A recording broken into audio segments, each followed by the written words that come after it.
kor u qaadista wax soo saarka beeraha Jamhuuriyadda Soomaaliland waxa ay ka mid tahay ballanqaadyadii madaxweynaha Jamhuuriyadda Soomaaliland Mudane Muuse Biixi Cabdi in la dhiirigeliyo beeraleyda Soomaaliland lana garab istaago si wax soo saarka dalka Soomaaliland ee dhinaca beeruhu kor ugu kaco. Wasaaradda Beeraha Jamhuuriyadda Soomaaliland waxa ay geed gaaban iyo mid dheerba u fuushay sidii loo horumarin lahaa tayada wax soo saarka beeraleyda Jamhuuriyadda Soomaaliland.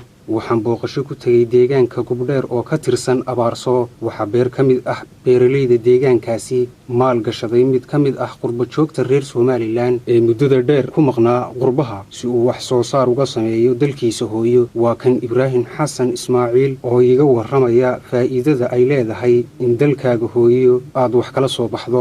waa fikirkii iigu horeeyay ee dad badan ay uga taliyeen ay yiraahdeen waa muhiim qofku inuu beer lahaado u beerna sameeyo u anfac fiican oo ka helo.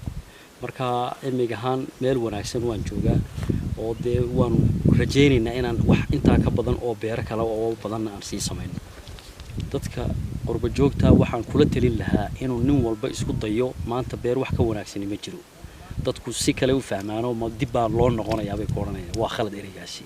beertu maanta anfac bay leedahay. dhinacna aad anfacsanaya, dhinacna dadkii kale aad u anfacaysa, dhinacna dhaqaale fiican uu ka soo galaya. bal ninka isku daya maanta 2 greenhouse oo beera tamaandha sanadkii amba 3 bilood seasonka kaliya ugu horeeya around 6,000 ilaa 5,000 uu shaqayn karaya way ka soo galaysaa oo dollar. in dalka hooyo lagu soo dadaalo oo nin walba oo qurbaha jooga uu isku dayo dalka hooyo sidoo wax uga samaysan lahaa.